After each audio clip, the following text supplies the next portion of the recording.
being killed by Officer Derek Chauvin. As I said, my wife Sonia, she's from New York City, Houston. She grew up one neighborhood over from George. George grew up in third ward, Sonia grew up in fifth ward. George and Sonia were the same age, 46. Sonia had friends, relatives, dear cousins who went to Yates High, George's high school. Sonia's cousin Derek knew George back then, knew him as a tight end on the state championship playing football team at Yates High. We had 3 kids. At the time, our twin boys were 9. Our daughter was 11 years old. And I tell you all of this because George's murder felt personal to us because of Sonia's connection to Houston and to that neighborhood. And as a result of that, George's murder was the first time that we, as parents, did not shield our kids from black men and black women who were being killed by law enforcement officers whose deaths were captured by body cam footage or cell phones. George's murder was the first time that we all sat on CNN Sure and watched was a murder. My kids had a lot of questions about that. That's Our right. 2 boys in particular, they were 9 again at the time. The questions moved very quickly from, are all cops racist? Kind of took a step down to self-hatred. Why did that happen to him? Will something like that happen to me? Am I inferior too? Sonia and I did our best to try to stem that. We love you. You can do whatever you want in this life. But it didn't really hold. The latter half of 2020 was a very difficult time for our family, as it was for Sure me was. in America. I don't think that our lives are perhaps all that different from yours. Later that summer, when Jacob Blake walked away from Kenosha, Wisconsin cops, and those cops shot him in the back 7 times while his 3 kids screamed from his car, our twin boys saw that coverage too. And what they said was, why do they keep trying to kill us? And they ran away from the room in tears. They became so despondent in the latter half of 2020. We wanted to try to find a way to buoy them. We wanted to try to find a story that would tell them about faith and resilience and courage. Now again, I am a white man. I grew up on a farm in rural Iowa. I can tell you. After the twins were born, in particular, I started to read a lot of the Black Panther. I started to read a lot of the Civil Rights Movement. And if you flash forward now to 2020, when the boys are 9, I had a sense for one story that I thought was the most amazing story in the whole of America. Because from 1863 until 1963, nothing happened. Nothing changed. Well, I shouldn't say that. Of course, let me start again. Of course, emancipation happened, but by way of civil rights, by way of civil liberties, nothing improved. If you kids in particular get a chance, spend some time at the BCRI or spend some time at the public library and research what happened here in Birmingham at the turn of the 20th century into the time that people like Reverend Fred Shuttlesworth were trying to lead the fight for civil rights. Those documents will tell you it was second-class citizenship at best. Very little has changed. So we go back, 1863 to 1963, no real fight. No real fight could ever really capture the attention of the nation and change America. From 1963, everything changes. And the story that I wanted to tell my kids was the story that I want to tell you briefly here today. Everything changes because of 10 weeks in Birmingham. Everything changes because of the people who are here today. Everything changes in large measure because of what happened in early May. You can say that these 10 weeks of the Birmingham campaign are the most critical weeks in the whole of the 20th century. I firmly believe that. I think you can go even more specific. The first week of May is the week that all of America changes forever. It takes a long time.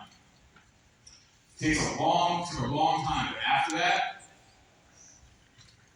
The Kennedy brothers sponsored civil rights legislation in June of 1963. That sponsorship becomes the Civil Rights Act in 1964. That leads to the Voting Rights Act of 1965. That leads to King's death in 1968 and a new life for his country. Mm-hmm. Not only the ability for Shirley Chisholm to run for president, not only the rise of the black middle and upper class, not only the presidency of Barack Obama, but the ability for me, as a white man, to marry the woman I love in a former Jim Crow state like Texas, and to raise our 3 kids on a shaded street where nobody harasses us for who we are. Birmingham changes everything. And the first week in May is where everything starts. This is hallowed, right? There's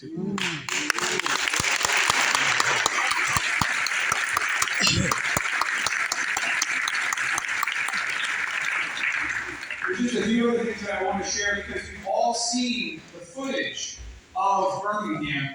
You have seen that those grainy images of what these foot soldiers did.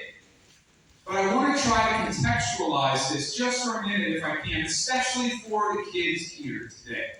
Because this is a discussion that I now have with my own teenage children about what these people did when they were your age. Let's actually start with the fire hoses.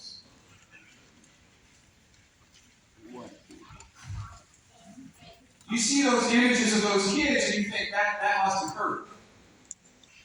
Those fire hoses, and these people can tell you this, they were mounted on massive metal tripods. Mm-hmm.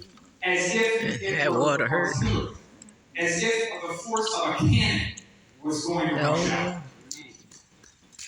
It was not manned by one firefighter or 2 firefighters. If you go back and look at the images, the raw footage, those fire hoses were manned by 3 cops. Excuse me, 3 cops or 4 cops. Or 3 firefighters or 4 firefighters. Excuse me. The power came out of that water.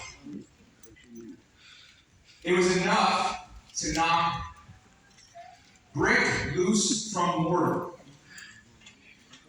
It was enough to strip the bark from a tree at a distance of more than 100 feet. And let me tell you about this. These people here today, and the people who are in the footage of that day, what that grainy image is going to tell you, experienced that. These people are here at a distance of less than 50 feet. Less than 50 feet.